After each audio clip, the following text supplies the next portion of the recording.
সাভারের আশুলিয়ায় মন্ডল গ্রুপের শ্রমিকদের সঙ্গে যৌথ বাহিনীর সংঘর্ষে একজন নিহত হয়েছেন। নিহতের নাম কাউসার হোসাইন খান। তিনি আশুলিয়ার জিরাবো এলাকার ম্যাঙ্গোটেক্স লিমিটেড কারখানায় কাজ করতেন। সোমবার বেলা 11:30টার দিকে টঙ্গী আশুলিয়া ইপিজেড সড়কের জিরাবো এলাকায় মন্ডল গ্রুপের কারখানার সামনে এই ঘটনা ঘটে। সংঘর্ষে পোশাক শ্রমিক এবং যৌথ বাহিনীর সদস্য সহ অন্তত 30 জন আহত হয়েছেন। বিক্ষুব্ধ শ্রমিকরা আইন শৃঙ্খলা রক্ষাকারী বাহিনীর 5টি গাড়িও ভাঙচুর করেন। এদিকে বাইপাইলের বুড়িরবাজার এলাকার বার্ডস গ্রুপের শ্রমিকরা বকেয়া পাওনার দাবিতে ঢাকা টাঙ্গাইল মহাসড়কে অবস্থান নিয়ে বিক্ষোভ করেন। এতে সড়কটিতে যান চলাচল বন্ধ হয়ে যায়। সাইবার আইনে দায়ের হওয়া মত প্রকাশ সম্পর্কিত মামলাগুলোকে দ্রুত প্রত্যাহারের সিদ্ধান্ত নিয়েছে সরকার। তাছাড়া এসব মামলায় কেউ গ্রেপ্তার হলে তিনিও আইনি প্রক্রিয়ার মাধ্যমে তাৎক্ষণিকভাবে মুক্তি পাবেন। আইন মন্ত্রণালয়ের একটি বিজ্ঞপ্তিতে বলা হয়েছে 2006 সালের তথ্য ও যোগাযোগ প্রযুক্তি আইন, 2018 সালের ডিজিটাল নিরাপত্তা আইন এবং 2023 সালের সাইবার নিরাপত্তা আইনের অধীনে গত আগস্ট মাস পর্যন্ত দেশের 8টি সাইবার ট্রাইব্যুনালে মোট 5818টি মামলা চলমান রয়েছে। এসব মামলার মধ্যে ডিজিটাল মাধ্যমে মুক্ত মত প্রকাশের কারণে দায়ের হওয়া মামলাগুলোকে স্পিচ অফেন্স এবং কম্পিউটার হ্যাকিং বা অন্য কোনো ডিজিটাল ডিভাইসের মাধ্যমে জালিয়াতিকে কম্পিউটার অফেন্স হিসেবে চিহ্নিত করা হয়েছে। বর্তমানে স্পিচ অফেন্স সম্পর্কিত মোট 1340টি মামলা চলমান রয়েছে। অন্তর্বর্তী সরকার স্পিচ অফেন্স সংক্রান্ত মামলাগুলো দ্রুত প্রত্যাহারের সিদ্ধান্ত নিয়েছে।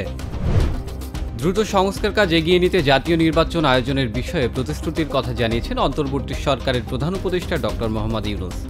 জাপানের রাষ্ট্রীয় সম্প্রচার মাধ্যম NHK-কে দেওয়া সাক্ষাৎকারে তিনি বলেন, অন্তর্বর্তী সরকারের ব্যর্থ হওয়ার সুযোগ নেই।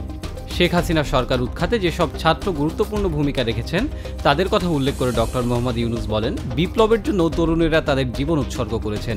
জাতির ক্রান্তি লগ্নে দেশের অর্থনীতি পুনরুদ্ধার ও গণতন্ত্রের ভিত স্থায়ী করার জন্য জাপানের সহযোগিতা গুরুত্বপূর্ণ বলেও মন্তব্য করেন প্রধান উপদেষ্টা।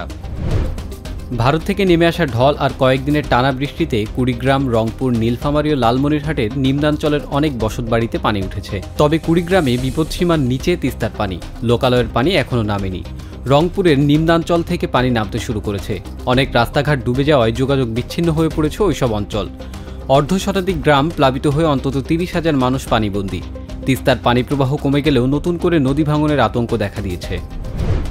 এবার পশ্চিম ইয়েমেনে হুতি বিদ্রোহীদের লক্ষ্য করে বিমান হামলা চালিয়েছে ইসরায়েল।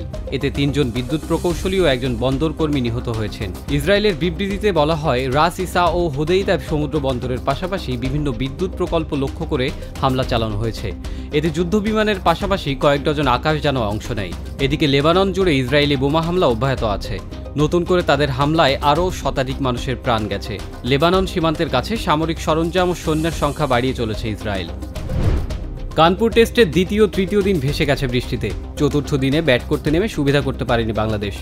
সব উইকেট হারিয়ে তুলেছে 233 রান। প্রথম ইনিংসে উজ্জ্বল ছিলেন একমাত্র মমিনুল হক। নিজের ক্যারিয়ারে 13তম টেস্ট সেঞ্চুরি তুলে নেন তিনি 172 বলে। শেষ পর্যন্ত অপরাজিত ছিলেন 107 রানে। ভারত তাদের ইনিংসের সূচনা করেছে আক্রমণাত্মকভাবে। 2.5 দিন বৃষ্টিতে নষ্ট হওয়ায় টেস্টটি নিজেদের করে নিতে তাদের কৌশল বেশ আগ্রাসী হবে বলে মনে করা হচ্ছে।